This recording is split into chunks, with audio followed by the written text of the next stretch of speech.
નમસ્કાર, મારી Manjula Salani official YouTube channel પર આપ સર્વેનું હાર્દિક સ્વાગત છે.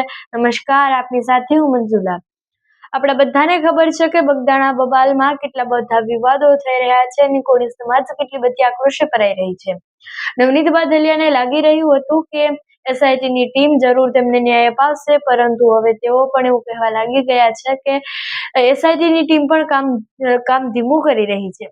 કોળી સમાજ પણ ખૂબ આક્રોશે ભરાઈ રહી છે અને આ વાતને લઈ અને એસઆઈટીની ટીમ કામ પણ કરી રહી છે.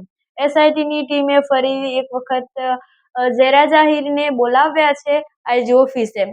પહેલી વખત જ્યારે બોલાવ્યા ત્યારે પેલા નવનીત બાદલિયાને બોલાવ્યા, ત્યાર પછી ઝેરા જાહીરને બોલાવ્યા ને ફરીથી એક વખત તેમને બોલાવવામાં આવ્યા છે ને આજે પણ તેઓ 3 વાગ્યે આઈજી ઓફિસે જવાના હતા અને હવે શું તપાસ થશે તેના પર ખૂબ મોટા સવાલો છે.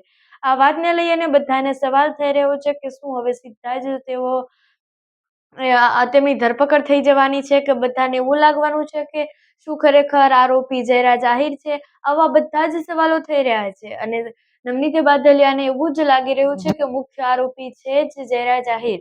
હવે બધાને એ જ જોવાનું બાકી રહ્યું છે કે મુખ્ય આરોપી કોણ છે. આથી ઝેરા જાહીરને બીજી વખત બોલાવવામાં આવ્યા છે. 3 વાગ્યે તેઓ આઈજી ઓફિસે જવાના છે. આઈજી ઓફિસે જવાના છે.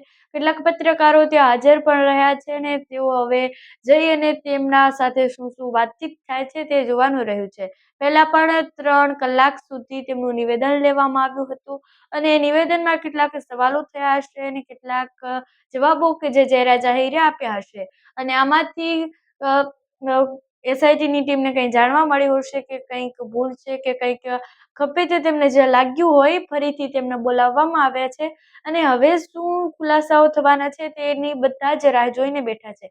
કારણ કે બધાને લાગી રહ્યું છે કે હવે શું ખુલાસા થવાના છે. એક વખત બોલાવ્યા ઠીક છે, પરંતુ હવે બીજી વખત કેમ બોલાવવા પડ્યા?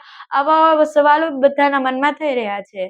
આ સવાલોના જવાબ હવે ટૂંક જ સમયમાં આવવાના છે.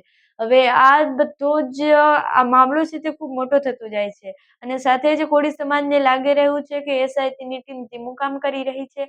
આવું તે વારંવારથી કહી રહેવાના છે. 1 ફેબ્રુઆરીએ બગદાણામાં મહાસંમેલન થવાનું છે અને સાથે જ અત્યારે જે ઝેરા જાહીરની બીજી વખતની આ નિવેદન નોંધવામાં આવ્યું.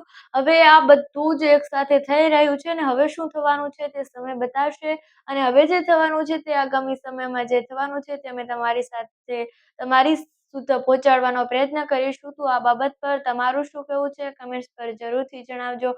સાથે જ અમારી મંજુલા સાલાણી ઓફિશિયલ યુટ્યુબ ચેનલને સબસ્ક્રાઇબ કરવાનું ભૂલશો નહીં. નમસ્કાર.